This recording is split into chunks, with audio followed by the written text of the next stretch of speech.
상쾌한 아침입니다. 네, 유달리 그렇게 느껴지네요. 네. 날도 밝은 것 같고요.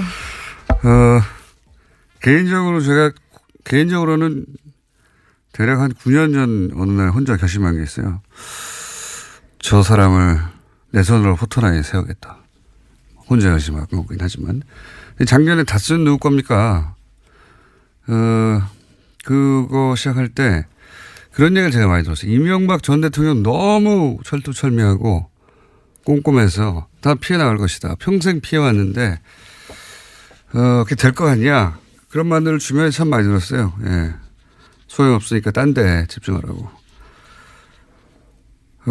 그래서 더욱 이 다스는 누구 겁니까를 같이 호응하고 수많은 댓글을 써주고 SNS에 퍼 나르고, 하는 분들이 고맙고 그렇습니다. 예. 왜 안 됩니까? 다 같이 하니까 되잖아요. 예.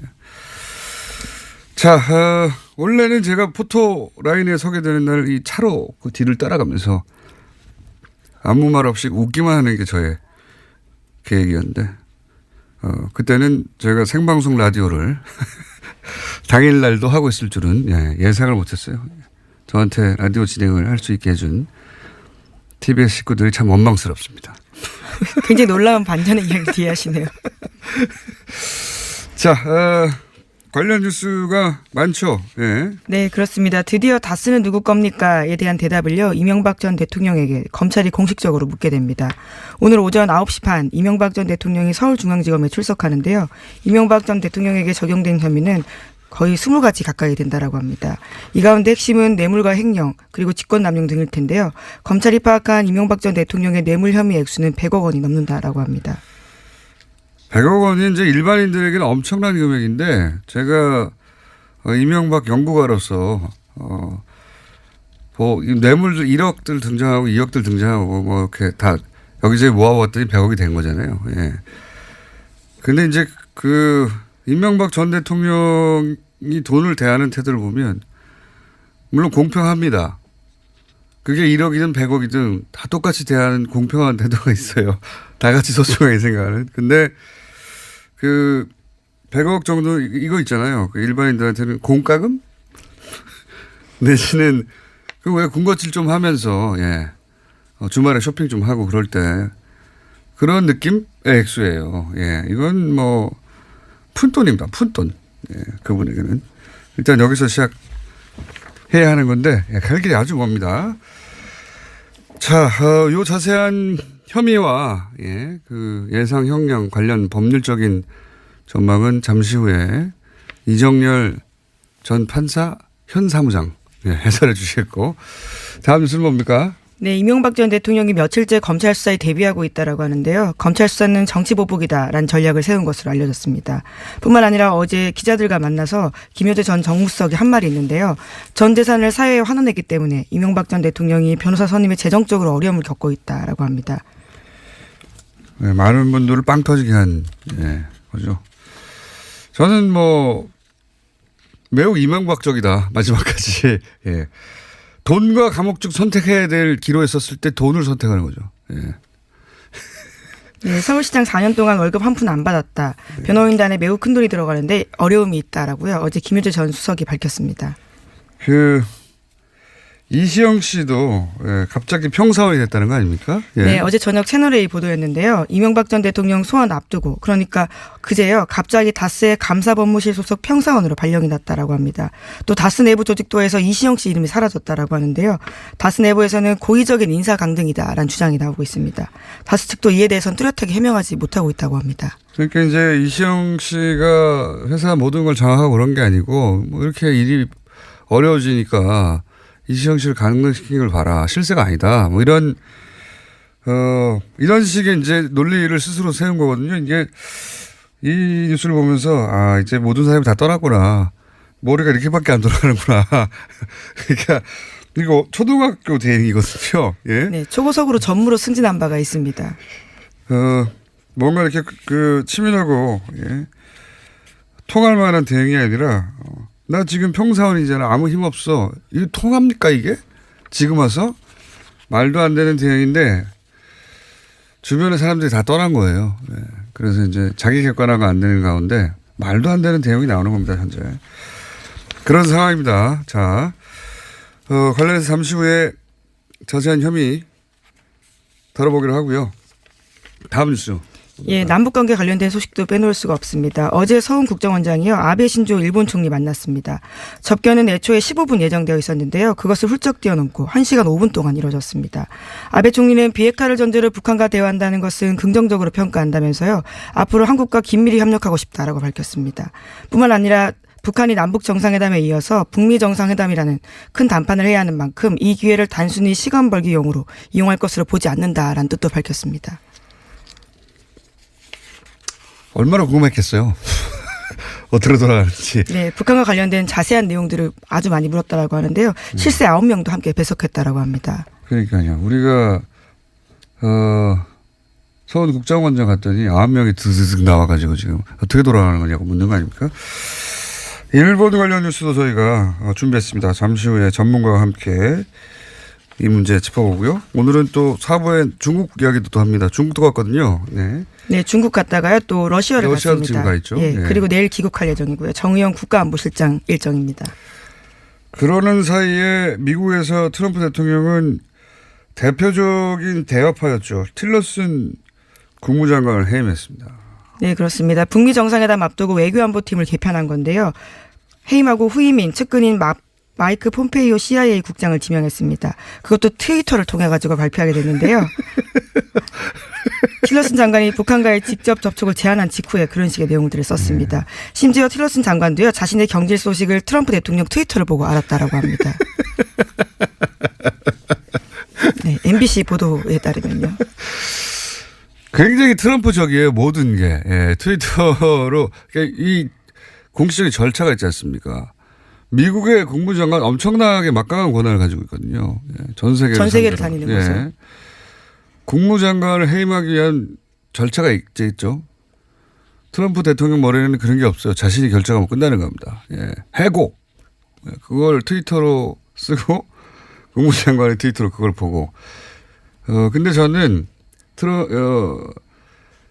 틸러슨 국무장관이 북미 회담을 할 것이다라고 말하는 순간 이 틸러슨 장관을 해임할 거라고 저는 생각했어요. 왜 그랬냐면 트럼프의 기준은 단 하나입니다. 모든 영광은 나에게. 모든 영광은. 그러니까 북미 대화 된다고 하니까 그 틸러슨 장관이 그동안 노력한 것이 결실을 맺었다. 이런 식의 분석들도 있었거든요. 꽤. 보기가 싫은 거예요. 그 보기가 싫은 것이고, 일부라도 다른 사람에게 고객하는 걸 견딜 수 없어 하는 거고요. 그래서 거꾸로 저는 이 경질이 북미 회담이 성사될 가능성이 거의 확정적이다라고 보여주는 이제 트럼프 대통령에게 감정이입해서 세상을 보자면, 북미 회담이 이루어졌을 때 그 영광을 조금이라도 나눠 먹는 사람은 용서할 수 없어. 내가 다 먹을 거야 이거거든요. 본인이 모든 걸 지고 가겠다는 뜻으로 봐야 된다는 거죠. 그러니까 모든 건 나 때문에 일어난 일이라는 거죠. 예, 틸러슨이든 누구든 조금이라도 옆에서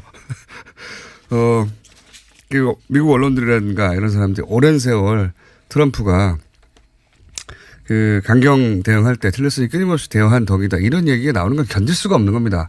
네. 그래서 하는 얘기는 북미 대화가 정상회담 성사되었을 때 생각하는 거죠. 이거 딴 사람이 가져가면 안 된다고. 예. 대단히 트럼프적이고 당연한 해고라고 봅니다. 저는. 예. 그리고 거기에 거꾸로 강경파를 심어둔 거 아닙니까? 이 강경파가 이런저런 어려운 이야기 할 때 본인이 다 해결하는 거죠. 예. 지구를 구하는 거죠. 매우 트럼프적인 경질이라고 봅니다. 자, 다음 뉴스는요. 네, 경찰 댓글 관련 문건이요 또 나왔다고요. MBC와 경향신문이 보도했습니다. 다음 아고라, DC인사이드 같은 인터넷에 친숙한 사이트조차요 종북 사이트로 분류했다라는 건데요. 게시글의 내용에 따라서 핵심 세력, 동조 세력, 불만 세력으로 나눠 감시했습니다. 지난 2011년 10월달 경찰청 보안과에서 작성된 문건에 따른 내용입니다. 이건 이제 단순히 댓글을 다는 걸 넘어서 경찰이 댓글을 달았다고 하는 것도 좀 충격적인 거지만 그것도 그 규모도 뭐 2천여 명 가까이 경찰 그리고 7만 명 정도의 보수단체 회원들을 활용하려고 했다는 건데, 근데 이게 어떻게 하다가 문건이 나온 거냐면 그 소위 블랙팬, 레드팬, 일반인 네티즌들을 상대로 끊임없이 괴롭히면서 인터넷상에서 그런 여론을 조성하지 못하게 주저앉히는 역할. 그 문건이 나온 적이 있지 않습니까? 네, 그렇죠. 그 기무사 발표들을 따라서도 나온 바가 있습니다. 사이버 사령부에서도 나왔고, 예, 기무사에서도. 근데 그 문건에 이 명단을 경찰과 공유하라고 하는 데서 이 단서가 돼서 여기까지 온 거거든요. 무슨 얘기냐면 경찰들이 댓글을 달 때 이런 네티즌들을 공격했다는 겁니다. 괴롭히고 경찰이 집행위를 휘두른 거죠. 예. 앞으로 추가 문건이 나올지는 모르겠습니다만 단순 댓글을 단 게 아니라 경찰이 일반인들을 온라인상에서 계속 괴롭혔다. 대규모로. 예. 네, 우선은 계획 문건이긴 한데요. 이에 대해서 경찰은 일부다라고 부인하고 있긴 합니다. 뭘 안 부인하겠습니까 지금.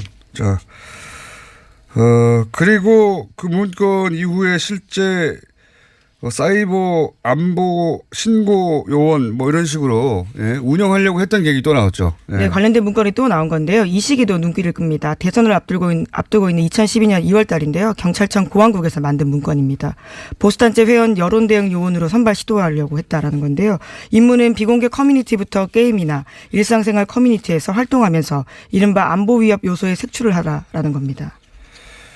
그러니까요. 처음 나온 문건은 그 전에고요. 그 전에는 계획일 뿐이었다고 변명했거든요. 또 문건이 나온 거예요. 그 다음 해에 일종의 운영계획, 실행 계획이었죠. 이제 이렇게 문서만 작성하고 또 안 했다고 그러겠죠. 예. 네, 경찰은 그렇게 밝히고 있습니다. 문건은 계획에 불과하고요. 실행되지 않은 것으로 파악하고 있다라는 건데요. 우선 내부적으로 수사단이 꾸려지긴 했습니다. 어디까지 밝혀질지 모르겠는데, 예. 저는 뭐 제보자들이나 이제 내부 고발자들이 나오겠죠. 예. 나라가 완전히 뭐. 네, 뿐만 아니라 당시 경찰청장들도요, 모두 다 지시하지도 보고받지도 않았다라면서 부인하고 있긴 합니다. 경찰, 국민을 보호하라고 있는 모든 조직, 군, 경찰, 국정원, 모두가 다 국민들을 괴롭히고 있었던 거예요. 감시하고. 말도 안 되는 거 다 잡아들여야 됩니다, 저는. 이 2,000명이라고 치죠. 2,000명이 사이버 다 그 수사받고 또는 뭐 벌을 받으면 그럼 경찰은 사이버 수사는 어떻게 하냐 뭐 이런 얘기 할 수 있어요. 사이버 수사 6개월 못 해도 됩니다. 다시는 이런 일이 없도록 예. 관련자는 모조리 다 처벌해야 된다. 친일파가 그 논리로 넘어가가지고 아직도 그 문제를 해결하지 못하고 있는 거군요. 다시는 못하게 해야 됩니다. 이런 것도. 자, 이정현 판사님 옆에서 꿈뻑꿈뻑하고 벌써 앉아 계시기 때문에. 자, 오늘 여기까지 하겠습니다. 시사인의 김은지였습니다. 감사합니다. 네. 바로 이어서 꿈뻑꿈뻑 계속 옆에서 언제 나한테 말 시키나 앉아 계셨던. 안녕하십니까? 안녕하십니까? 네. 담담하게 혐의와 쟁점을 짚어보겠습니다. 담담하게. 혐의가 뭐 20여 개다. 그런데 너무 많잖아요. 네. 좀 이해하기 쉽게 덩어리 좀 분류를 해 주십시오. 크게 보면은 네 가지로 나눌 수 있어요. 네 가지. 예, 하나는 뇌물수수. 뇌물. 예, 뭐 뇌물 뭐 그건 이제 디테일하게 들어가면 너무 많으니까 그건 네. 넘어가고요. 많이 먹었다. 예. 아니, 그래도 아직까지는 전직 네. 대통령 예우에 관한 법률에 적용을 받으시는데 드셨다. 예, 그리고 많이 시식하셨다. 예. 네. 그리고 그다음 두 번째가 이제 횡령배임. 횡령배. 네, 그 덩어리가 있고요. 그다음에 또 하나는 이제 본인이 자백했던 대통령 기록물 관리에 관한 법률 위반. 예, 네. 그 영법 빌딩으로 대통령 기록물을 함부로 반출한 행위. 네. 이게 대체로 이렇게 큰 세 덩어리가 있고. 유형으로 따지면 크게 세 개가 있다. 그다음 이제 네. 기타. 이제 여러 가지 좀 잡스러운 것들. 크게 사실 잡스러운 범죄는 아닌데 네. 횡령배임이나 뇌물수수에 비하면 상당히 잡스러운 뭐 예를 들어 직권남용이라든가 형량이 낮기 때문에 예 그리고 뭐 공직선거법 위반이라든가 공직선거법 위반이 잡스럽다니요. 이게 저기 다른 거는 무기징역까지 있는데 예 그리고 뭐 이제 군형법 위반이라든가 네. 예 뭐 그런 것들 그 다음에 지금 아직까지 드러나고 있지는 않은데 쟁점 중에 하나가 지금 다스의 실소유자가 누구냐와 관련해서 이어질 수 있는 게 다스의 실소유자가 이명박 전 대통령으로 밝혀지는 경우에는 당연히 따라오는 게 이제 BBK거든요. 그렇죠.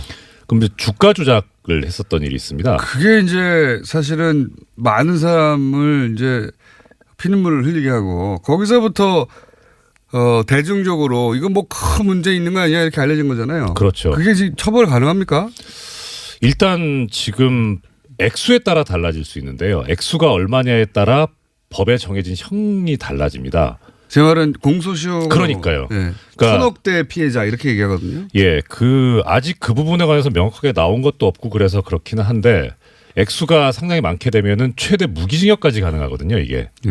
그 무기징역이 되게 되면은 일단은 지금 현재 그 상으로는 공소시효가 무기징역에 해당하면은 공소시효가 15년이에요. 15년. 예. 그런데 2007년 12월 21일 날 이게 15년이 됐고 예. 그 전 규정에 의하면은 10년이었거든요. 예. 그러니까 지금 퇴임한 지 이제 5년이 좀 넘었잖아요. 예. 그리고 중간에 이제 대통령으로 재직했던 기간 5년이 있습니다. 예. 여기는 이제 헌법 규정에 의해서 공소시효가 정지가 돼요. 예. 그러니까 취임하기 5년 안에 있었던 범죄라면 예. 그러면 적용이 될 수도 있어요. 취임하게 5년 안에. 예. 2008년 취임했는데요. 그러니까 그렇죠. 그러니까 참여정부 출범해서 그 기간 안에 이루어졌던 범죄라면은 BBK 주가 조작 사건도 가능성이 있어요. 근데 주가 조작은 그 직전에 일어난 일인데. 그러니까 이게 그 범죄 행위 종료 시점이 언제냐에 따라 다르거든요. 140억을 돌려받을 때까지 계속 이어지는 거 아닙니까? 그거는 좀 다릅니다. 그건 그러니까 달라요? 주가 조작이 네. 아니고 그 140억을 돌려받은 거 아까 말씀드렸던 직권남용 그 부분에 관련이 있는 거죠. 아슬아슬하네요. 예, 그게 사실 네. 뭐 이게 사실 드릴 말씀은 아닌데 이제 법률 종사자 입장에서는 참 이게 흥미롭고 연구 가치가 있는. 예. 그러니까 조금 전에 공장장님께서 범죄의 시작과 끝은 어디인가 따지는. 그렇죠. 예. 그러니까 범죄가 종료돼야 그때부터 공소시효가 시작이 되거든요. 그렇죠. 그러니까 이게 끝나는 시점이 언제냐. 그러니까 주가 조작이라고 하는 일련의 과정들. 예. 끝나는 시점이 언제냐로 보는 것이다. 그렇죠. 근데 이게 그거는 아무리 생각해도 140억을 돌려받는 데까지인데요. 왜냐하면은 이 140억은 주가 조작을 해서 만든 돈이 빠져나간 거거든요. 그 돈을 되돌려 받는데 직권을 남용하긴 했지만 되돌려 받음으로 해서 주가 조작을 발생한 이익을 다시 얻는 범죄 완성이 되는 거 아닙니까? 이런 상쾌한 날에 그 부분에 관한 답은 약간 부정적인 쪽에서 제가 안 드리는 걸로. 기왕이면 거기까지 갔으면 좋겠는데. 모든 것은 거기서 시작되었는데. 그렇죠. 예. 안타깝게도 그 주가 조작으로 피해를 입은 분들은 보상을 받지 못할 수도 있는. 예, 민사시효는 더 짧기 다르지만. 때문에 예. 지금 민사시효는 지금 대통령 재직 중 기간이 소멸시효 정지나 뭐 중단 사유가 아니라서 BBK 관련은 빠져나갈 수도 있다. 예, 그럴 수 있습니다. 예. 다만 이제 하나 좀 더 뭐라 그럴까 희망을 가질 수 있는 부분은 이걸 말씀드리면 되겠네요. 공범자가 기소돼서 처벌을 받게 되면 그 기간은 공소시효가 정지됩니다. 근데 김경준 씨가 처벌받았잖아요. 그러니까 이게 여러 가지 지금 복합적인 사유가 있어요. 이거 그 연구 사례네요. 네. 이렇게까지 복잡한 사례가 별로 없죠. 저는 아직 못 봤습니다. 그렇구나. 잘 연구해 주시고 다음 시간에 BBK는 가능한가? 주가 조작은 가능한가? 네. 이 BBK 사건 안에 이명박 전 대통령이 할 수 있는 모든 기술이 다 들어가 있거든요, 여기에. 그렇죠. 정확한 표현인지 모르겠는데 펀더멘탈이죠. 모든 기술이 총 집결돼 있어요, 여기 보면. 예. 그 이유는 그것의 반복일 뿐이었다. 예, 이렇게 말할 수 있거든요.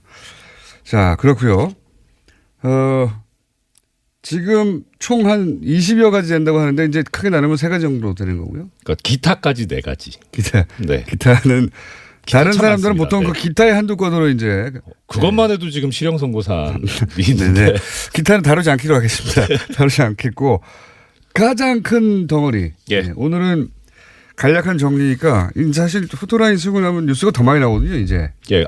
하나 애청자 여러분들께 참고로 말씀드리고 싶은 거는 지금 공장장님하고 나눈 대화에 들어가 있는 혐의 중에 사자방은 빠져 있습니다.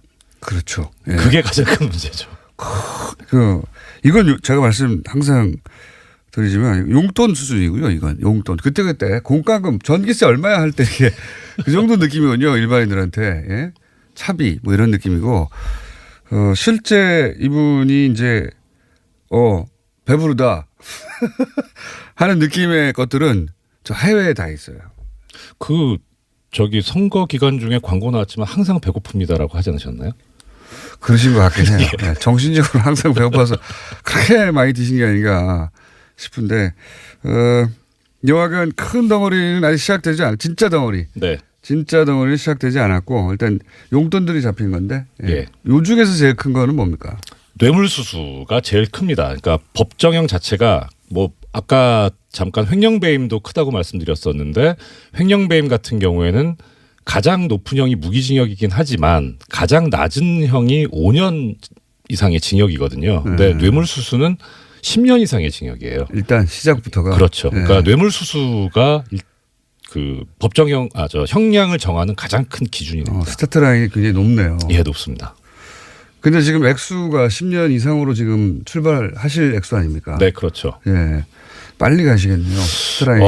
일단 뭐 형량 문제를 약간만 말씀을 드리자면 저번에도 잠깐 말씀드렸는데 이게 이분 자료가 많아 어디서 찾아야 될지 모르겠어요.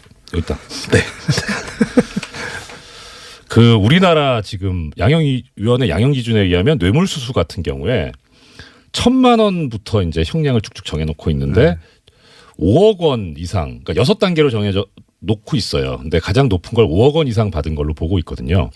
하여튼 그건 그렇고 5억 원 이상을 받게 되면 기본 형량이 9년에서 12년 사이예요. 그러니까 1년 정도는 약간 낮춰줄 여지도 있다라는 거죠. 근데 거기서 이제 도저히 정상에 참작할 요소가 없다. 오히려 더 올려야 되겠다라고 하면 이제 기본이 11년이 되는 거예요. 11년. 예. 네. 그러니까 출발 지점에. 그렇죠. 저번에 한번 공장님께서도 말씀하셨는데 이 깎을 요소는 전혀 없고, 예, 깎을 요소 중에 이제 가장 뭐 전형적인 게 말씀드렸던 대로 진지한 반성, 그다음에 정과 없는 거, 정가도 많으시고, 예, 해당 사항이 없으시고, 정가 진지한 반성은 절대 없으시고, 아직도 정치 보복이라고 보고 있으니까요.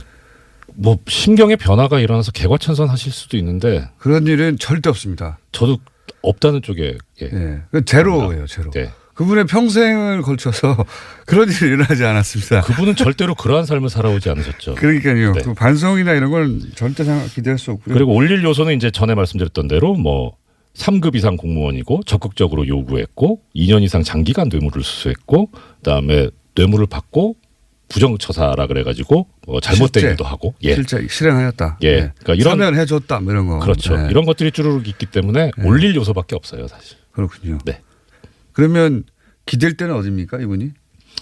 일단은 유죄가 인정되는 순간 상당히 위험해지기 때문에 결국은 무죄 주장을 할 수밖에 없고 무죄 주장도 지금 객관적인 증거가 영포빌딩 지하에서 너무 많이 나왔다는 거거든요. 그래서 그 측근들도 결국은 진술을 뒤집을 수밖에 없는 상황이었다라는 게 검찰 쪽 이야기더라고요. 검찰만 갔다 오면 연락이 아무도 안 됐다잖아요. 네.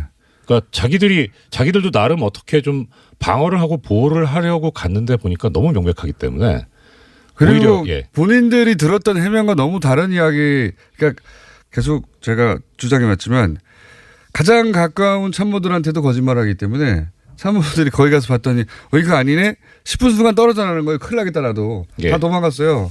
그 관련해가지고 지금 변호인단에 일부 몇 분 참여하셨는데 한 2달이 걸쳐서 들었는데요. 지금 변호인단이 가장 크게 준비하고 있는 게 뭐냐면 보통은 이제 변호인단이 구성이 되면은 검찰의 예상 질문이 무엇이고 거기에 대해서 어떻게 답변을 할 것이며 어떻게 방어를 할 것인가. 그렇죠. 그러니까 진실이 무엇이고 그걸 놓고 우리가 어떻게 방어할 것인가 이런 걸 연구를 해야 되는데 의뢰인의 말이 정말 진짜일까. 이거부터 지금 고민해야 되기 때문에 최근에 상당히 극한 직업이 아닌가. 제가 여기 뉴스공장에서도 몇 번 얘기했지만 변호사들이 가장 싫어하는 의뢰인이죠. 왜냐하면 일단 내가 들은 얘기가 진짜인가부터 고민해야 되기 때문에. 그러니까요. 보통 그걸 공유하고 같이 전략을 짜잖아요. 내가 사실 거짓말 했는데 이거 방어 전략 세워야 된다. 이거 변호인하고 의논하거든요. 그렇죠. 근데 변호인부터 속이기 때문에 변호인들이 이게 진짜일까 그걸 고민하고 있다는 이야기를 들으셨다고요? 이것도 관련된 소식으로 이 변호인 측에서 그 이제 MB 쪽에서 그런 얘기했다는 거잖아요. 저기 돈이 없어서 변호사 선임 못 하고 있다. 근데 이제 반대쪽에서 아마 김효재 정무수석이 얘기했던 것 같은데요. 그 변호사들이 시간당 90만 원을 요구하고 1년 재판하는데 100억 이걸 요구를 한다. 그래서 그 정도는 돈이 없다. 네. 그래서 이제 변호사비를 댈 돈이 없다 이런 얘기를 했다는 건데 사실 이쪽 바닥에서 네. 경력 20년 차가 넘으면요. 네. 자문료가 시간당 70만 원이거든요. 네. 그러니까 지금 시간당 90만 원을 얘기했다는 거는 두 가지로 해석이 가능해요. 하나는 그만큼 이 사건이 어렵다. 좋게 보면. 네. 근데 제대로 보면 비싸게 불러서 나는 이거 하기 싫으니까 나한테 오지 마세요. 아예 비싸게 불러서 선임을 못하게. 예. 전 뒤쪽에 더 무게가 있다. 알겠습니다. 오늘은 여기까지 하고 제가 보기에는 형량 이런 거 말고 그런 소식 좀 전해오세요. 어디 물어다 주십시오. 하나 있는데 시간이 모자라네요. 짧게 해주세요 그러면. 양형위원회 소식이 하나 있습니다. 양형위원회요? 예. 네. 그러니까 지금 이재용 피고인도 그렇고 최순실 피고인도 그렇고 이게 형이 너무 센 거 아니냐? 낮은 거 아니냐? 낮은 거 아니냐? 그러니까 지금 뭐가 문제냐면 아까 말씀드렸다시피 이 뇌물수수 같은 경우에 빨리 해야 되는데 뇌물수수 같은 경우에 6단계인데 예.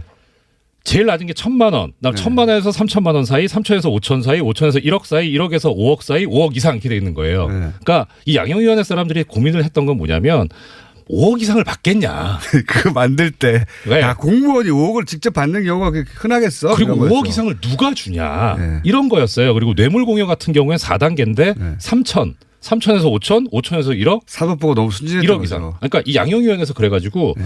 이 사건이 터지고 나서 이걸 고쳐야 되겠는데 근데 고치면 네. 너무 뻔하잖아요, 이게. 이게 누구를 타겟으로 해서 양형위원회 기준을 고치는 건지 그래서 이러지도 못하고 저러지도 못하고 상당히 고민하고 있다는. 그런 소식들 있잖아요. 예. 네. 그런 거, 변호사들이 뭘 고민하고 있다더라. 양형위원회 뭘 고민하고 있다더라. 그런 소식 좀 가져와 주십시오. 예, 그리고 네. 법무부인 발언에 의뢰했다가 이제 시쳇말로 퇴짜라고 리젝트했다. 예. 네. 그래서 지금 발언 내부에서도 사실 좀 논의가 오가고 있답니다. 우리 너무한 거 아니냐. 그래도 그렇게 컸는데.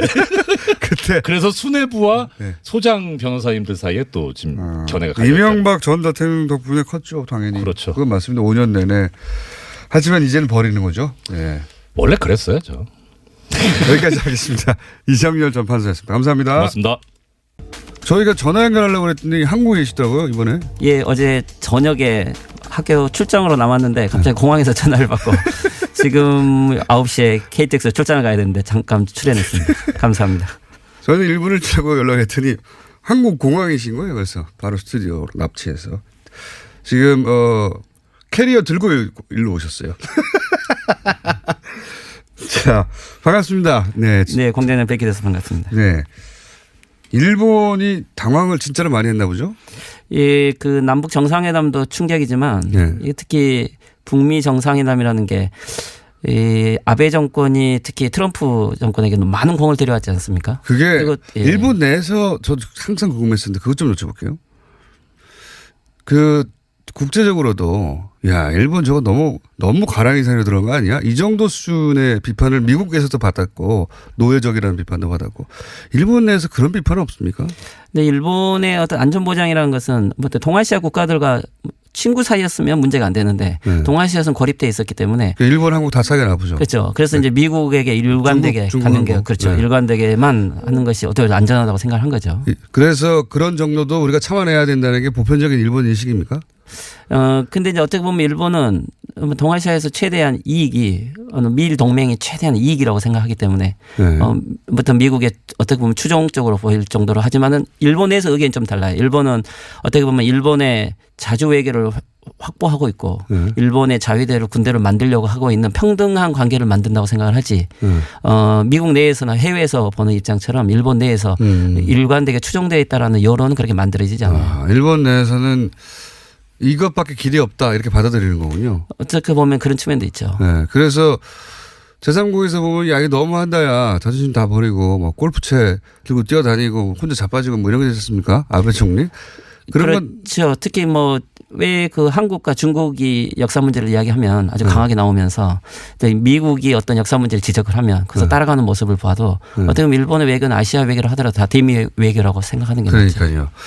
진정한 지구상의 가장 강력한 친미 국가가 아닐까 싶었는데 그런데 이제 일본이 당황했던 게 자기들은 전혀 모른 채 이런 게 자기들 뒤통수를 때리는 결정이 이루어졌다 혹은 배신하는 결정이 이루어졌다. 이런 느낌을 받나 봐요.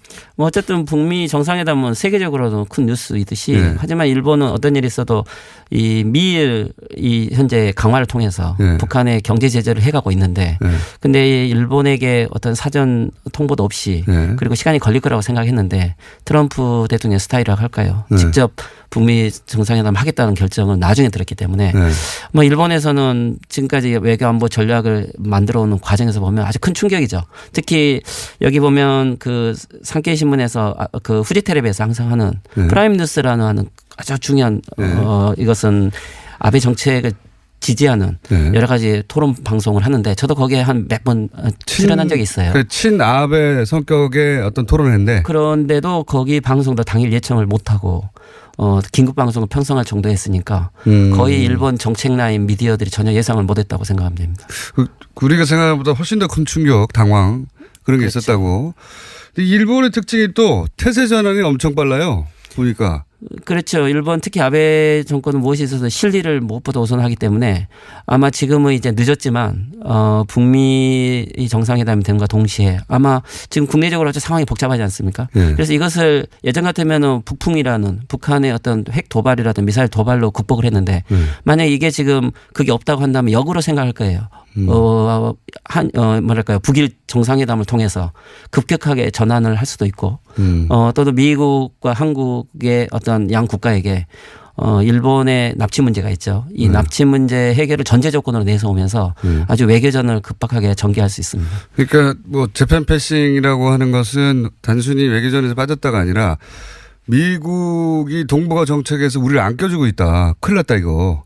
이때까지 일본을 지탱해왔던 미국을 중심으로 한 미국을 등에 업은 전략이었지 않습니까? 그렇죠. 계속해서 태평양 전쟁 이후로. 그렇죠. 근데 그거가 갑자기 무너진 거잖아요. 네. 뭐 어떻게 보면은 근데 미국의 원래 동아시아 정책이라는 게 이 네. 한국과 일본에게 항상 거리를 두면서 네. 누구를 이렇게 버릴 수 있다라는 위기 의식을 조장하면서 한국과 일본을 경쟁을 시키거든요. 친미에게. 그렇지만 항상 일본 쪽에 더 무게를 둬왔지 않습니까? 그래서 결론은 뭐 그래도 미일 안전보장이 훨씬 더 우선되어 있었던 측면을 보면 뭐 전후에 지금까지 해왔던 일본의 외교 전체가 어떻게 북미 정상회담이 되고 어떻게 보면 한반도 평화체제 구축이 되면 이것은 냉전 충격보다 더 큰 충격으로 오는 거죠. 그러니까 자기들이 70여 년간 유지해왔던 정책의 기본 틀이 있었는데 미국을 등에 업고 등등등. 근데 미국이 등에서 사라진 거예요, 갑자기. 그렇죠. 갑자기 사라져가지고 멘붕 됐는데 여기서 참 그 일본이 우리 그 보수하고 다른 점은 미국의 뜻이 그렇다면 예. 진정한 저는 친밀하고 생각하는데 미국의 뜻이 그렇다면 우리가 재빨리 변화해야 된다. 그래서 변한 거라고 또 봅니다, 저는. 미국의 영향력이 큰 건 사실이죠. 네. 그래서 예를 들면 북일 국회 정상화 같은 경우도 북한이 결국 미국이 그것을 허가하지 않으면 일본이 움직이지 않을 거라는 생각을 해왔기 때문에 지금까지 어떻게 보면 북미 외교를 우선시 해온 것은 북미 외교가 오면 북일 외교도 따라올 거라고 생각을 한 거죠. 예, 그만큼 어떻게 보면 일본의 독자적인 자립적인 외교 폭이 아주 좁아졌고 어떻게 보면은 미일 외교만을 해왔던 냉전 이후에 탈냉전 이후에 일본 외교가 어떤 북핵이라든지 위기의식을 조장하는 외교를 해왔지만 이게 어떻게 보면 질서 재편이라든지 평화구축 체제로 갔을 때 빠르게 전환하지는 못하는 좀 이런 딜레마에 빠진 것 같습니다. 그러니까요. 그동안은 북한이 위험하다고 해서 지지율을 지탱해 왔는데 북한이 안 위험해져 버리면 뭘로 먹고 사나 이런 고민. 그렇죠. 네. 아베 정권이 등장한 2012년 이후에 이상하게도 아베 정권이 위기에 빠지고 선거 직전이면 항상 북한의 핵실험이라든지 미사일 발사가 있었어요. 그래서 일본에서 아베 내각이 몇 번 이거 넘어갈 위기가 있었는데 항상 북한의 도움으로 이게 벗어나기 때문에 일본 시민단체들이라든지 많은 분들하고 이야기를 해보면 야 이거 아베의 가장 큰 친구는 이거 김정일, 김정은 아니냐 이런 정도로 네. 아주 미묘한 시기에 적절한 반응을 해줬죠. 거래가 있었던 거 아닌가. 글쎄요. 그것은 이후에 외교 이후에 확인을 해봐야 되겠지만 혹은 일본의 정보망이 예. 요때쯤이면 실험 있을 것 같으니까 그때 우리가 해산하고 다시 선거하자 이렇게 한 게 아닐까 거꾸로 싶을 정도로 딱딱 맞아요. 예. 글쎄 우리도 나중에 보면 북풍을 여야 상관없이 어떻게 네. 보면 활용한 건 사실이지 않습니까? 네. 예, 그래서 일본 정치도 역시 북풍이라는 것은 중요한 요소인 것 같습니다. 우리보다 더 중요한 것 같습니다. 아베 내각에는 특히 중요했죠. 네. 아베네메. 근데 이번에는 그게 안 통하는 상황이 동시에 그러니까 국내적으로 위기가 왔는데 학원 위기가 왔지 않습니까? 그렇죠. 학원 스캔들이 그거 사실이었어 하는 쪽으로 점점 가고 있죠 지금. 이게 제가 지난번 이틀 전에 인터뷰 한 날 점심 때 일본 언론이 예. 공식적으로 조작된 이전 문서와 이후 문서를 공개해 버렸죠. 그랬더니 약 16곳 정도가 조작된 것이 밝혀졌고, 그러니까 이것은 이제 물증이 확실하게 나왔기 때문에 지금 일본 내에서 이 아베 내각 그리고 지금 재무상에 대한 이 사회적 비론 여론이 아주 비판적으로 급격하게 바뀌었어요. 그래서 이틀 전부터 지금 수상 관저 앞에서부터 1,000명 이상의 데모가 다시 일어나고 있고, 1,000명이요. 예, 그리고 특히 예전에 실즈라고 그러죠. 안법 법제에 반대했던 젊은 대학생들이 다시 모여서 지금 이번 주, 다음 주까지 집회 일정이 계속 잡혀 있기 때문에 이것은 잘못하면 형사 사건까지 갈 수도 있는 중요한 사건. 형사 사건이라면 아베 혹은 아베 측근들이 이제 포토라인에 서게 되는 그런 거. 일단은 재무성 간부부터 시작을 하겠죠.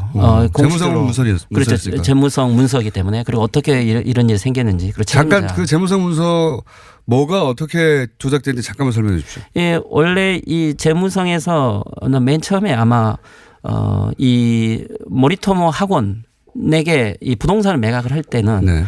처음에는 불리하기 때문에 이것은 불가능하다고 했는데 네, 이게 국가 공유지를 굉장히 싸게 팔았거든요. 그렇죠. 네, 근데 이게 그 가격은 안 된다고 그랬죠 처음에. 그렇죠. 처음에 안 된다고 했는데 한 2개월 후에 그러니까 이제 수상의 부인 아키에 여사의 영향이 있었는지 적극적으로 검토하겠다고 하면서 이런 아키에 여사의 이름이라든지 아베 수상과의 관계라든지 그리고 몇 정치가들의 영향을 받아서 결국 이것은 특례라는 여러 가지 조치를 취하게 되었다.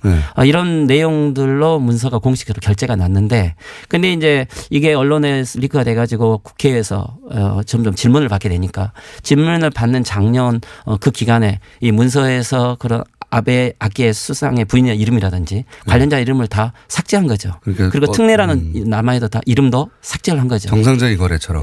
그렇죠. 네. 그런데 그런데 이제 그 문서를 국회에다가 제출해 버렸기 때문에 네. 어떻게 보면 문서 조작을 해서 국회에 제출하고 은폐까지 한 상황이 된 거죠. 게다가 애초에 이 스캔들이 크게 불거졌을 때, 그 일본 국민들 믿지 않았잖아요. 그러니까 해명을. 물증이 없었기 때문에. 네. 그렇지만 해명을 하는데 그 심정적으로는 저거 해명 거짓말 같은데 어쩔 수 없이 넘어갔다가 그리고 북핵이 또 터졌습니까? 그렇죠. 그러면서 다시 지지율 올라가고 그 북실험 때문에. 그런데 이번에는 물증이 나와서 그때 해명했던 것이 다 거짓말이었던 것까지 같이 밝혀지는 거 아닙니까? 작년에 주된 위기는 그 학원장에게 결국에는 속았다. 단순히. 수상의 부인이 속았고 네. 사기꾼이었다라는 논리로 이것을 넘어가려고 한 거죠. 그리고 그때 이제 총선거를 했을 때 북한이 핵실험을 했기 때문에 이것은 국난이다는 큰 표현을 통해서 국가 안전보장을 위해서 아베 수상을 지지해야 된다라고 된 건데 이번에는 물증이 나와버렸고 그리고 국난은커녕 남북 정상회담과 북미 정상회담이 동시에 진행되고 있기 때문에 국내적인 위기 상황입니다. 그렇죠? 아마 아베 내각 이후에 최대의 위기이고 어떻게 보면 일본 우익 세력들에게서도 최대 위기인 것 같아요. 빠져나갈 구멍이 없어져 버린 거 아닙니까? 양쪽 다. 지금은 이제 점점 어떤 큰 돌파구를 찾기가 어렵기 때문에 지금 했던 방식은 사카와라고 하는 당시의 재무 담당관 그래서 지금은 전 국세청장이죠. 이분은 일단은 사임을 시켜고 그리고 내부를 일단 아소 재무상을 중심으로 어떤 상황인지 알아보겠다. 즉 일부 관료들이 충성 경쟁을 한 거다. 다시 알기 쉽게 하면 보스의 부인이 위기에 빠졌기 때문에 일부 관료들이 충성을 했다라는 식으로 지금 끊어내려고 하는 거죠. 지금은 이제 부인 스캔들처럼 보이는데 부인 혼자 이게 됩니까? 안 되잖아요. 이제 이게 나중에 부인의 그런 관여를 수상이 알고 있었느냐 없었느냐 이것은 이제 형사법으로 다뤄야 보겠지만 수상은 끝까지 부인을 하겠죠.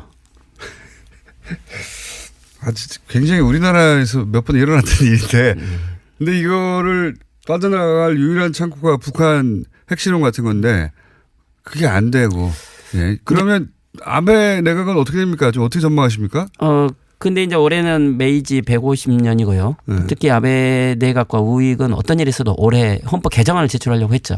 그래서 올해 9월에 총재 선거가 너무나 중요한데 네. 어쨌든 이제 아베 지금 수상은 2020년 도쿄올림픽과 네. 그리고 올해 헌법 개정 이것을 해오기 위해서 지금까지 전후 시나리오를 만들어 온 건데 네. 지금 여기에서 한 5, 6개월 남겨놓고 여기에서 넘어지기에는 너무나 아까운 거죠. 네. 그래서 어떤 일이 있어도 시간을 끌고 지금 전 국세청장을 사임까지 시키면서도 네. 이 위기를 극복하려고 하겠죠.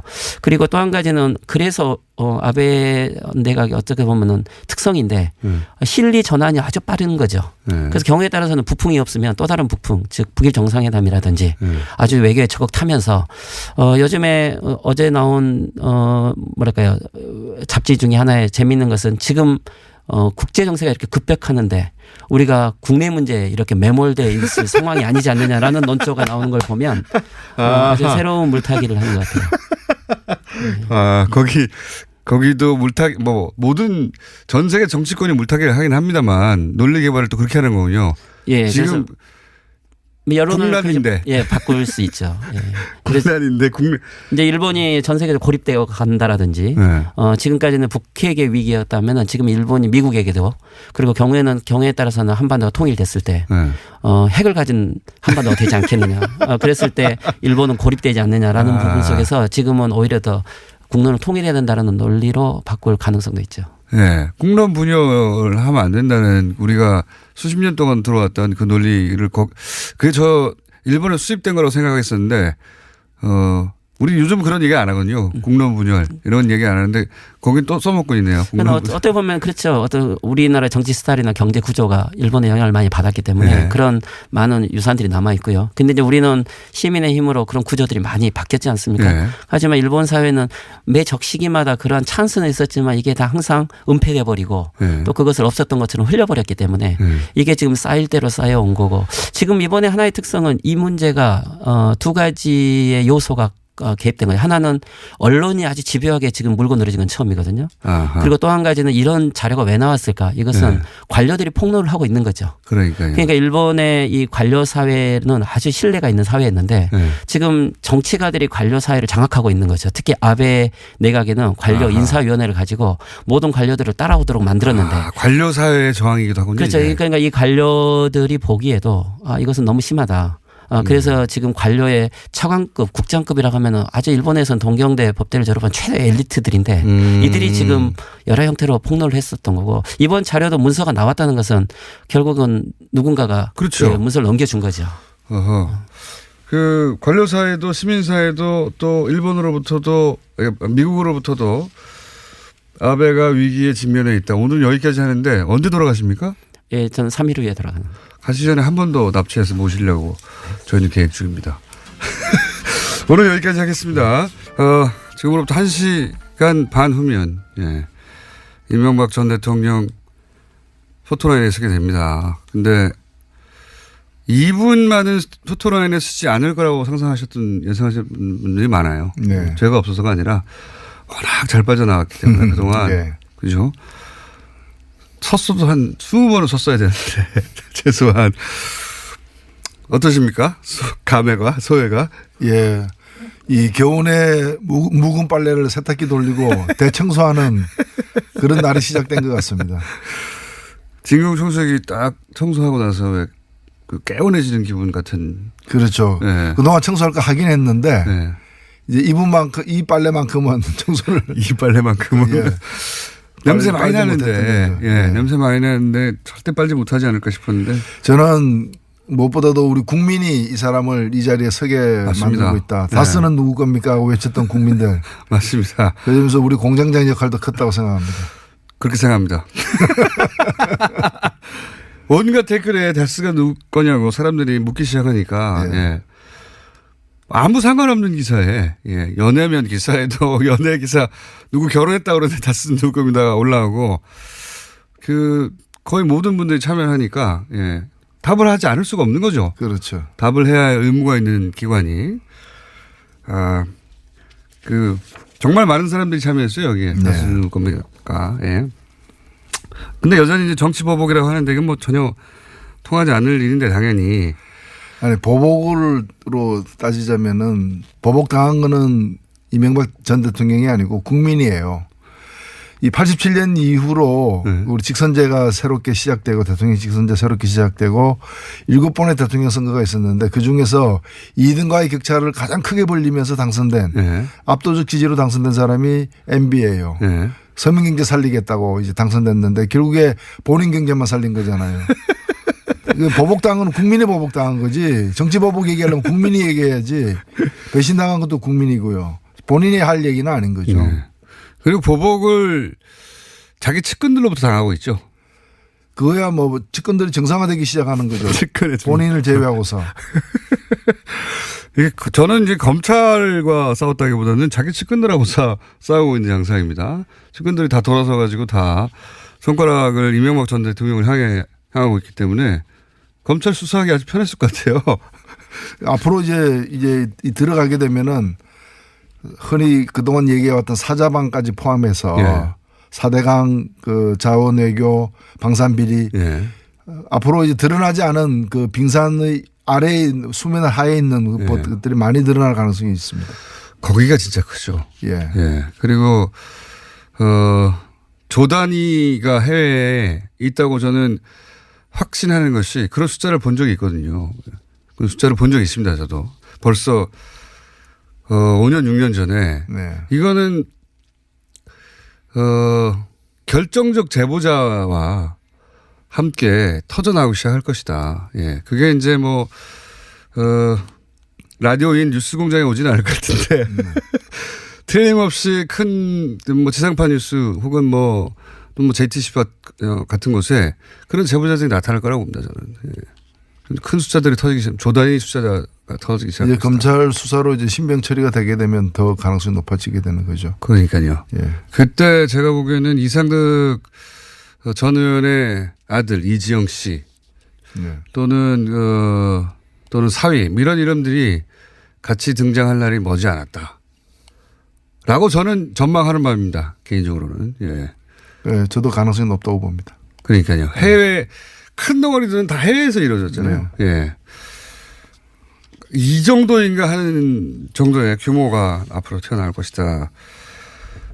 오늘 어떤 메시지를 전할까요? 그 포토라에 있어서? 국민 여러분 죄송합니다라는 말은 안 할 것 같고요. 이게 자기 죄를 시인하는 그 발언을 하지 않을 것 같고 대통령으로서 한 점 부끄러운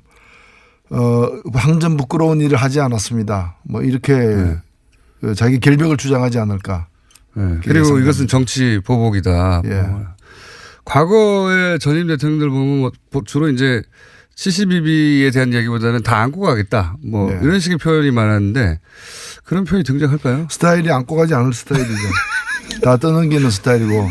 그 뇌물로 받았다더라도 그 내가 나한테는 안 왔다 뭐 이런 식의 거고 뇌물이 아니었다 이렇게 얘기할 거고 네. 그런 거죠. 단 하나도 인정하지 않을 거라고 봅니다. 예, 단 하나도 인정하지 않을 겁니다. 끝까지. 네. 구속영장 청구 가능성은 어떻게 보십니까?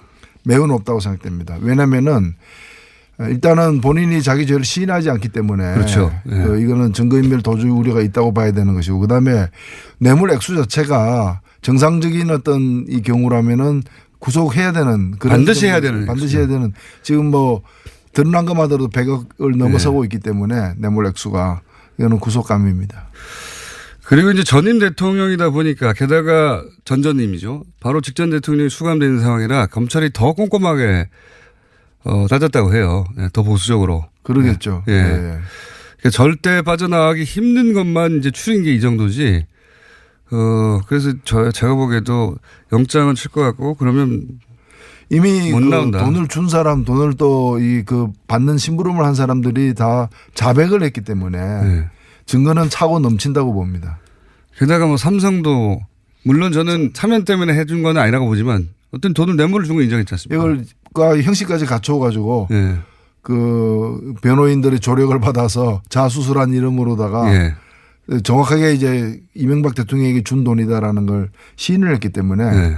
그걸 갖다가 그 돈을 줬을지 몰라도 나한테 준 게 아니라 그 다스 내 소유가 아닌 다스를 위해 쓴 거다라는 식으로 발뺌하기 힘든 거죠. 그러니까요. 이명박 대통령 때문에 준 돈이기 때문에 아예 특정해가지고 네. 예. 대통령이 준 돈이라고 삼성의 전 부회장 이학수 부회장이 인정을 해버렸기 때문에. 그게 60억이나 되는 거니까. 예, 그거 하나만 해도 가는 거죠. 그렇죠. 예. 빠져나가기 어렵습니다. 근데 이 대목에서는 참 검찰이 고민할 것 같습니다. 김은옥 여사와 관련해가지고 이제 명품백, 돈다발 이런 얘기가 나오잖아요. 예. 부부가 동시에 그 법적 처벌을 받거나 하는 경우는 법이 그 금지한다기보다는 인지상정상 우리가 안 하지 않습니까, 잘. 근데 인지상정 안 하는 건 신병 처리만 그렇고요. 예. 그러니까 둘 다 구속시키기가 좀 그러니까요. 경우에 한 명만 구속시킨다거나 이런 예는 있습니다. 예. 또 너무 연로하다거나 이 경우는 해당 안 되지만 달리 너무 연로 이제 그런 경우는 있는데 죄가 있는데 부부니까 조사를 안 한다거나 수사를 안 한다거나 기소를 안 한다거나 이런 일은 없습니다. 그거는 법 앞에는 만인이 평등한 거고 같이 책임져야 될 부분이죠. 저는 조사는 따로 한 걸로 알고 있습니다. 예. 예. 언론에는 등장하지 않았는데 조사는 한 걸로 저는 알고 있습니다. 조사는 했는데 신병 처리를 어떻게 할지는 뭐 전혀 모르겠는데 그러니까 기소는 될 거라고 보시는 거죠, 관련해서? 예. 네, 아주 짧겠네. 당연한 거 아니에요. 네. 자, 아니 특히 그 이번에 그 부인의 친구 네. 지인인 사람으로부터 4억을 받아가지고 그 공천을 줬지 않습니까? 네. 그 국회의원 비례대표로 다 마친 사실이 있는데 이런 것이 그 이 부인하고 무관하게 이루어질 리가 없는 거잖아요. 부인의 친구인데요. 그런 네. 거죠. 그다음에 이제 본인이 그 직접 뭐 돈이 들어가 있는 명품 가방을 받은 거라거나 예. 또는 1억 원을 갖다가 달러로 환전한 것을 받아가지고 미국 출장 갈 때 썼다거나 예. 그런 것들은 본인이 직접 연루된 부분들이 확실하게 있기 때문에 이걸 그 묻어두고 가지는 못할 거예요. 어디까지 확대할지 혹은 뭐 구속영장이 청구될지는 모르겠으나 관련 기소는 될 것이라고 보시는 네. 거고요. 예. 그 외에 사실은 그 이명박 전 대통령 관련한 비위의 특징은 최측근들이 역할 분담을 착착착 한다는 거거든요. 예. 수금조 뭐 아니면 기업 선정조, 예. 그다음에 그렇게 수금한 돈을 관리하는 조, 예. 그런 식으로 착착착 분류가 되고 가족들도 막 분류가 됩니다. 해외 담당. 그게 이제 콘트롤 타워가 하나이기 때문에 그런 거예요. 왜냐하면 그게 이제 본인 모르게 예. 그 재정 담당 이런 사람들이 알아서 기획해서 알아서 할 경우에는 여러 역할을 갖다가 할 수가 있는데 한 사람이 이건 이제 사령관이 한 명이고 모든 것은 거기서부터 시작되기 때문에 누구에게 이 일을 맡기고 이 종합하는 일은 본인이 직접 했던 거죠. 그렇겠죠. 그래서 서로 간 서로 일도 잘 모르는 거예요. 예, 그러니까. 그렇죠. 그리고 이명박 전 대통령은 그 가까웠던 분들 얘기를 들어보면 돈이 새는 걸 그렇게 싫어한답니다. 조금이라도.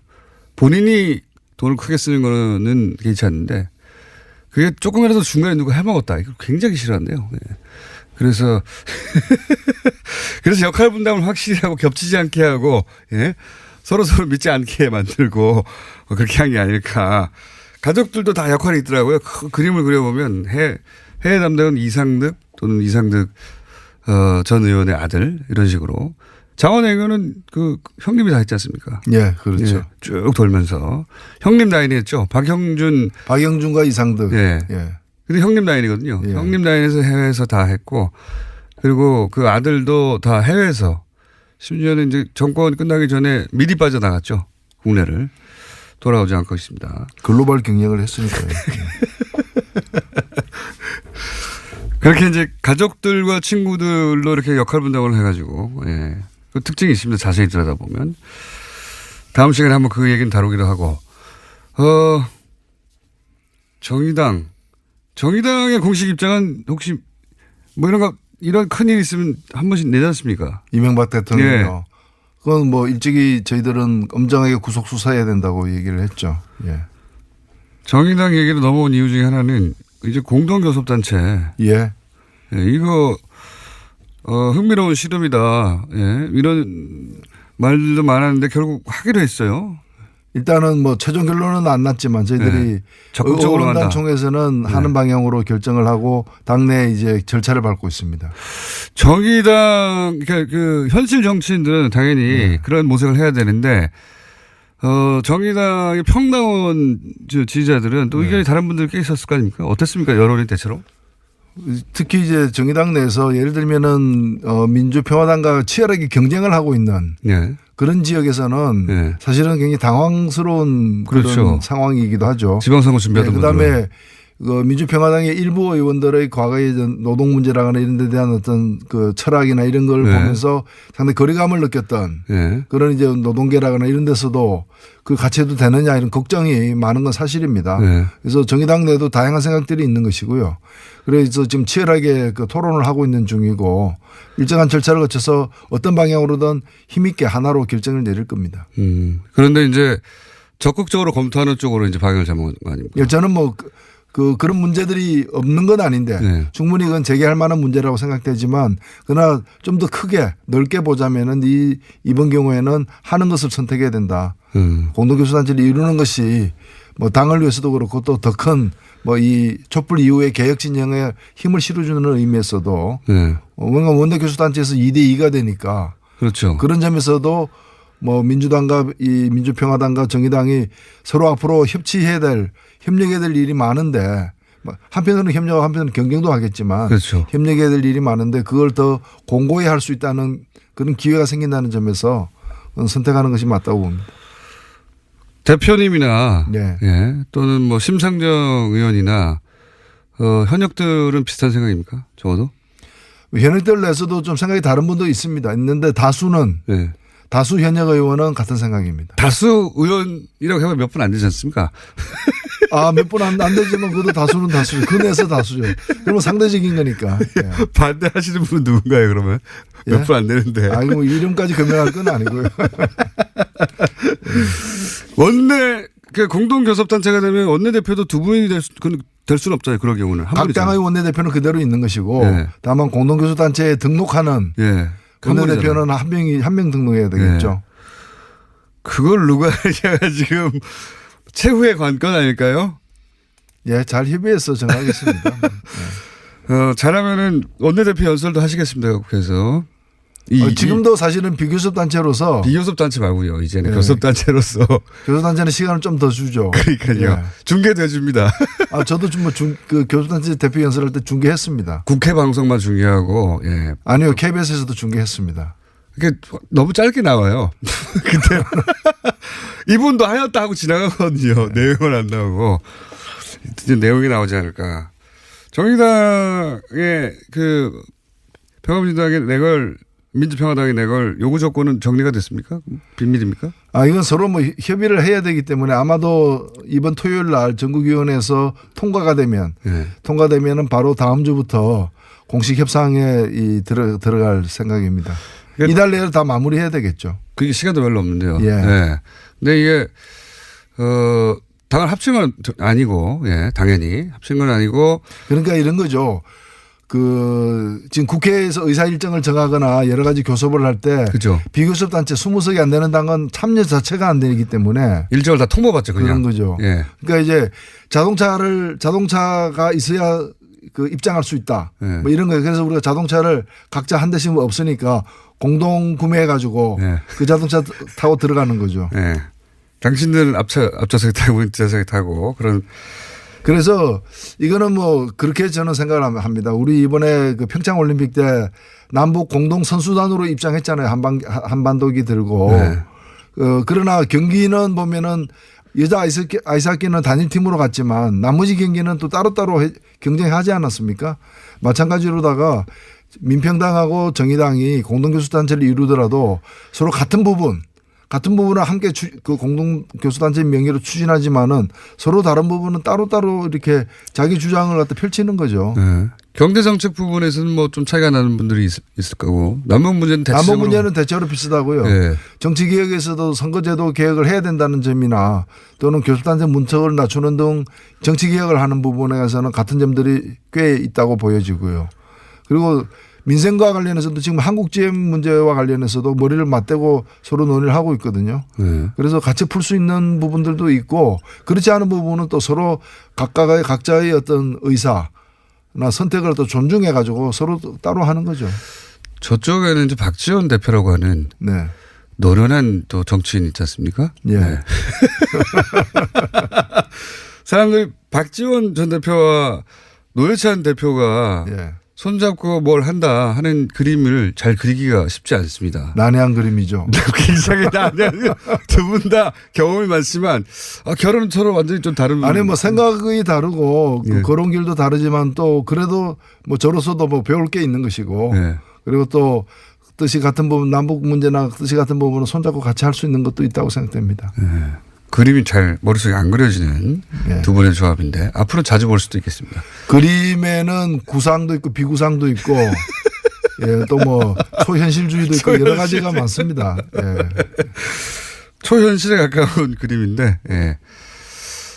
두 분이 그러니까 두 당이 공동교섭단체 꾸미면 저희가 따로 시간 한번 만들어가지고 박지원 대표와 노회찬 대표가 동시에 저희 방송에 나와가지고 예. 생각해도 재밌네요. 예, 각오하고 있습니다. 각오하고 있습니다. 자, 그리고 또 개헌안 이 뉴스가 이제 크게 보도가 잘 안 되고 있습니다. 예. 근데 이게 우리 나라에 미칠 영향은 막대하죠. 예. 네. 근데 지금 정부 개헌안 왜냐하면은 국회 개헌안이 지금 안 나오고 있으니까요. 그리고 작년 2기초부터 사실 개헌 한다 했고 꼭 하겠다고 했고 그때 자유한국당은 반드시 하라고 요구했었어요. 예. 노무현 정부 문재인 정부 초기부터 꼭 하라고 공식적으로. 근데 지금 하지 말라는 거 아닙니까? 일단 왜 하지 말라는 거죠? 일단은 뭐 여러 가지 이유가 사실은 있습니다. 네. 여러 가지 이유인데 자유한국당은 개헌하기 싫은 거고요. 개헌하겠다고 약속을 했지만은 네. 개헌을 지방선거 때 하겠다고 약속한 것을 지금 스스로 어기고 있는 상황이고요. 네. 뭐 10월 달에 하겠다고 얘기는 하지만 진정으로 개헌할 뜻이 있는지에 대해서는 의문입니다. 왜 적극적으로 박근혜 전 대통령이 제기했고 그 이후로 개헌 이야기를 훨씬 더 주도적으로 했고 개헌을 갖다가 30년 전에 개헌했는데 30년이나 세월이 흐르기 때문에 민주주의라거나 여러 측면에서 개선할 부분을 반영하자는 그런 취지에서 개헌하자는 분들도 많이 계시지만 자유한국당에서 개헌 얘기를 꺼냈던 것은 지난 박근혜 대통령 시절에 다음 대권을 차지하기 힘든 국민들로부터 이렇게 지지가 너무 낮아가지고 예. 다음 대권을 차지할 가능성이 적으니까 헌법을 고쳐가지고 대통령 없는 그러니까요. 권력을 합동으로 추구한다거나 네네. 이 소위 말하는 제3지대 예. 그 제3지대에 모이려고 했던 사람들은 전부 다 대통령 선거에서 당선될 자신이 없었던 사람들 가능성이 없었던 사람들이잖아요. 그런데 예. 여하튼 대통령이 탄핵되고 조기 대선을 통해서 새 정권이 탄생을 하니까 개헌을 하려고 했던 그 목표 자체가 상실돼 버렸다고 생각하는 거죠. 예.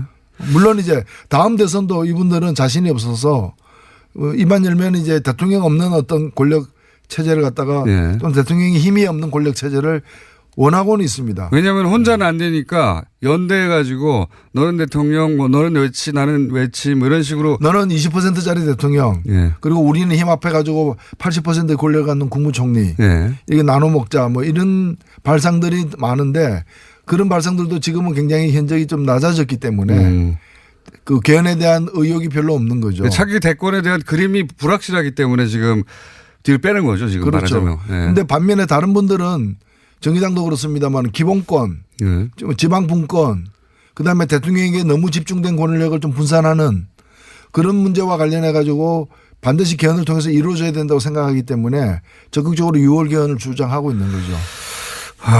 그래서 국회에서 안 나오니까 이제 정부 개헌안, 뭐 사실상 대통령 개헌이라고 부르기도 하는데 그런 안이 나와서 국회로 가서 통과될 리가 없지 않습니까, 이게 근데. 근데 이제 이 점에 관해서 저는 개헌이 안 되고 있는 건 국회 탓이고 국회 내에서도 약속을 어긴 여러 정당들 탓입니다. 네. 100% 그렇습니다. 그래서 그리고 대통령은 약속을 지키고 있는 지금 상황이고 네. 또 대통령은 헌법상으로도 개정안을 발의할 권한이 있는 것이기 때문에 네. 하등 잘못된 게 없어요. 네. 그리고 지금 대통령 그 자문위원회에서 내놓은 그 안의 개요를 보니까 그가 상당히 좋은 내용으로 정리가 되어 있다고 저는 보여집니다. 네.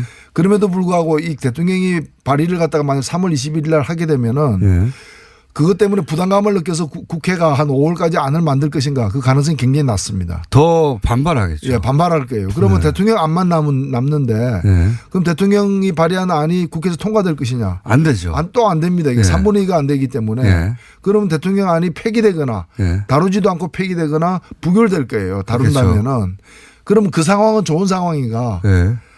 그 나쁜 선택을 한 책임은 다른 야당들에 있지만은 그러나 그 대통령이 정치적 먹잇감이 되겠죠. 모처럼 낸 안이 그렇게 폐기되거나 부결되는 상황은 저는 바람직한 상황이 아니라고 봅니다. 아, 특히 그 시점이 예. 4월 말 남북 정상회담, 5월 말 북미 정상회담을 되는 상황에서 국내에서 어쨌든 책임은 그 일부 야당에게 있지만 보수 야당에게 있지만은 대통령이 낸 안이 막 망가지고 이렇게 부서지는 그리고 나서 이제 그게 대통령이 이제 국내 예를 들어서 사실이 아니지만 근데 요즘 워낙 가짜 뉴스를 말도 안 되게 만들어내니까 장기 집권하려고 대통령이 몰래 그런 표현 쓸 거예요 아마 몰래 개정안을 만들어 가지고 개헌안을 만들어 지금 밀어붙이려고 한다. 이미 뭐 사회주의 헌법이니 뭐인데 저는 그런 비난이 네. 그런 가짜 뉴스에 근거한 비난이 두려운 게 아니고 네. 뭔가 뭐처럼 이제 헌법상의 합법적 권리이기도 하고 좋은 내용으로 만들었지만 국회에서는 그것이 통과가 안 되는 그 상황 그걸 통해서 이제 보수 야당들이 나쁘다는 걸 증명할 수는 있지만 증명만 하는 게 아니라 그 안도 망가지고 또 개헌에 관련 논의도 다칠 수 있고 하기 때문에 대혼란이 일어나겠죠. 예. 정치적으로는. 예. 제가 어제 그 우원식 원내대표를 만난 자리에서 예. 이 우려를 전달했습니다. 그래서 만들고 국민들에게 이런 대통령의 안을 갖다가 제시하고 또 국회에서 검토할 수 있게 던지는 것까지는 괜찮은데 공식 발의 절차를 밟는 것에 대해서는 신중할 필요가 있다. 그 지적은 저도 공감할 바가 있고요. 그리고 이제 이게 이제 원래 이런 거는 정쟁의 수사를 만들어서 왜냐면 내용들을 읽어볼 사람도 거의 없고요. 실제로 일반인 중에는. 그리고 이제 뉴스에 나오는 짤막한 제목 가지고 판단하는 경우가 되게 많은데, 그러면 이게 남북회담, 북미회담을 다 덮진 못하더라도 상당 정도 깎아먹을 수도 있어요. 뉴스가 안 보이게, 뉴스를 키워가지고. 저도 그런 우려가 있긴 있는데, 문재인 대통령 스타일상 또 하자가 없는 원칙인데, 이게. 여기 어디에 하자가 있는가. 사실 하자는 없거든요. 이건 정무적 판단이지. 그래서 저는 그 안을 네. 제출하되 절차를 밟지 않고 그냥 제출만 해놓고 살아있는 안으로 그래서 그걸 가지고 계속 압박을 해나가는 그래서 6월 달에는 보수 야당들의 그 약속 위반으로 안 되더라도 뭐 10월이든 언제든 좀 될 수 있도록 물론 그 가능성이 큰 건 아니겠습니다만은 안을 살려두는 게 좋지 않겠는가 그렇게 생각합니다. 저도 뭐 공감하는 부분이 있습니다만 우리 뜻대로 대통령이 움직이는 건 아니니까요. 예. 본인 마음대로 하겠죠. 본인 마음대로 할 텐데 갑자기 그 생각도 듭니다. 시간이 다 됐는데 요 얘기 그 교섭단체 저는 사실 정의당이 언제 교섭단체가 되겠는가 항상 교섭단체가 되면 안 된다가 아니라 돼야 할 텐데 이 현 선거제에서 가능하겠는가 항상 그런 생각을 한 20년 가까이 하는데 네. 진보정당이 근데 이제 공동교섭단체 이것도 사실 안철수 대표에게 감사해야 하는 일이군요. 예. 본인이 의도하지 않았으나 나비의 효과로 여기까지 왔는데 그런데 요걸 보면서 무슨 생각을 하냐면 정의당이 장관으로 같이 참여한다든가 그거 가능하지 않습니까? 예, 뭐 정치 불가능한 게 있겠습니까? 그러니까요. 그 예. 이전에는 불가능했던 일들이 좀 더 적극적으로 파격적으로 이루어졌으면 좋겠다는 생각도 듭니다. 그렇죠. 저희가 뭐 마이카는 아니지만 아워카를 예. 이제 타게 되니까 예. 뭐 마이카를 갖게 되는 날도 조만간 오겠죠. 다음 선거에서는 마이카를 갖도록 하겠습니다. 예. 예. 그 전에라도 이 공동교섭단체 원내대표로서 뭐 장관 몇 개 내놓으라고 그런 협박도 가능하죠. 네, 뭐 뉴스 공장에서 대접이 달라지겠죠. 커피를 2잔 준다거나. 알겠습니다. 지금까지 정의당의 노회찬 원내대표였습니다. 감사합니다. 네, 감사합니다.